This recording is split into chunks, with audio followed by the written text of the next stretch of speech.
pleasure to introduce to you our guest speaker, Major General James McConville, the Chief of Legislative Liaison for the Army. Major General McConville is from Quincy, Massachusetts, and is a West Point class of 1981 graduate. He has a master's in aerospace engineering from the Georgia Institute of Technology and was a National Security Fellow at Harvard University during 9/11.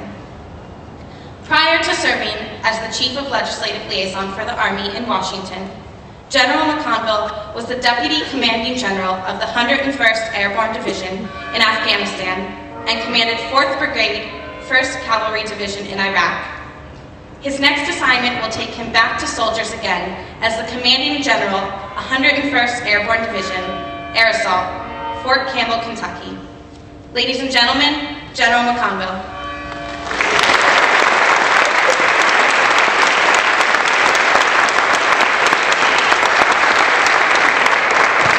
Well, thank you, Cadet Spencer, for that warm introduction. Good morning.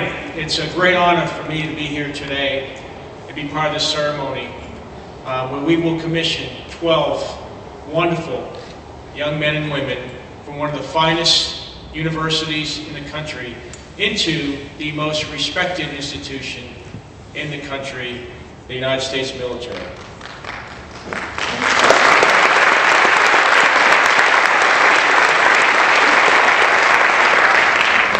And not only that, as I looked at these wonderful young men and women's bios, 12 of them, I noticed one thing besides all their impressive credentials. 3 were from Massachusetts and 9 were from out of state. And so that means to me, if my math is correct, we should have 9 new Red Sox fans. I know, rough night last night for the folks, but when the Cubs come, every 80, 90 years, you're going to let them win once. And we from the Red Sox Nation welcome all Yankees fans.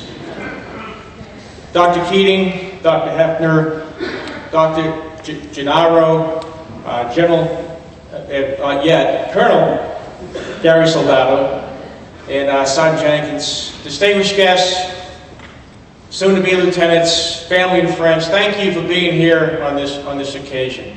The presence of so much of the senior leadership of Boston College on this early Sunday morning makes a statement of how much BC supports their ROTC program. And as a parent, I can attest to the fact that over the last 4 years, they have provided a wonderful environment for our sons and daughters to learn and grow. So thank you very much for all you do.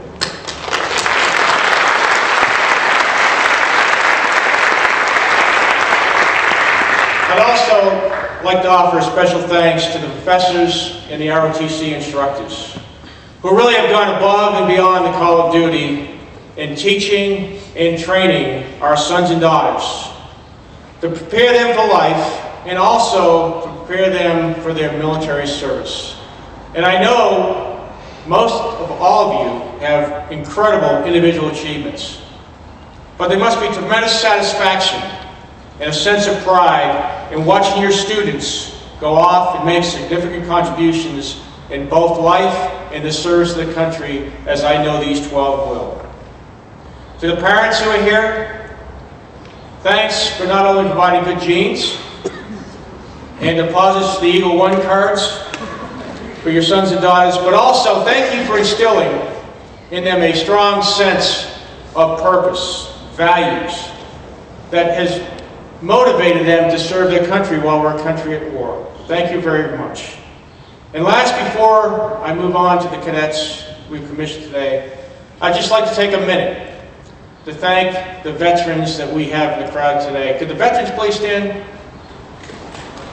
Please join me.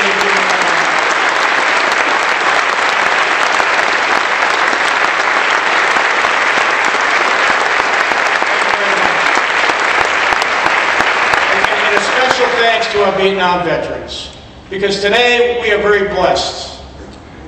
We can't go to our soldiers can't go to an airport, a shopping mall, or walk to a restaurant without people coming up and thanking them for their service. And I know a lot of our Vietnam vets didn't get that. So we absolutely appreciate the support of the American people. And we could not do what we do without it.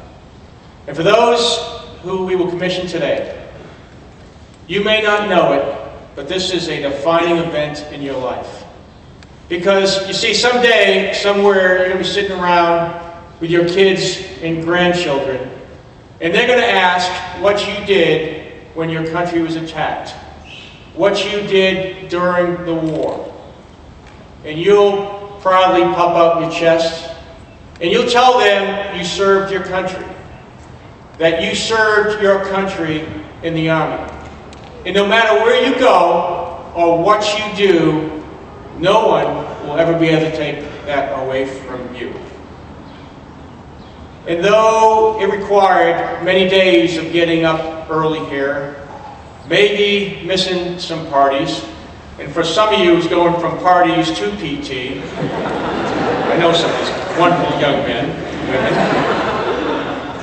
and perhaps adding an extra mile to your PT tests so you can max it. You have chosen a noble path, very different than your peers. One that is compensated with respect and not material wealth. And when it really gets tough, and you talk to your buddies, and they're making a whole bunch of money doing something else, remember, no one ever walks up to a hedge fund manager in the airport and thanks them for their service. This past, sorry if there's any hedge fund managers, this path you have chosen, this path of service to the nation, this path of putting others before you is a noble and rewarding profession that you can be very, very proud of. Now, some of you may have a little angst as you get ready to start your military service. Many of you are probably just like me. As soon as your commitment's up, you're going to be getting out. Many of you were not good cadets, not like you. I was not a very good cadet. So, as you go forward, just keep your options open. You got a whole life ahead of you. You know, right now, Brian Hahn's dad was my squad leader during Beast Barracks at West Point. And he would tell you, he's probably going to be polite now, I was a terrible cadet. So there's hope for you all. And you're all going to do wonderful. And the other thing is, there's probably a little anxiety about going to your first unit. Let me just tell you real quick a couple of things that I think they'll expect. Really three things. They'll expect to be physically fit, they'll expect you to have integrity and values, and they'll expect you to be willing to learn. And you have all those qualities, and you all do fine, and we're proud to have you on the team. And so in closing, this past Thursday, I had the honor of hosting at the Pentagon 4 of the surviving members of Easy Company, 101st Airborne Division. Their story was made famous in the HBO Band of Brothers series. These men were your age when they parachuted into Normandy on D-Day. They fought across Europe, and they rushed to Bastogne to save the day and preserve the freedoms we cherish every single day. They have been referred to as the greatest generation, and I think rightly so. They were very interested in your generation and the soldiers that we have today. I had told them that despite 10 years of war, your generation has never quit. They've never accepted defeat. They've never left anyone behind. They continue to serve. I told them that your generation will be the next great generation because of people like you who have volunteered to defend this country while we're a country of war. So as you go out for your assignments around the world and possibly in harm's way, we know that the nation is in good hands, and you should know that we are very proud of you. Thank you, and I look forward to serving you. Army strong.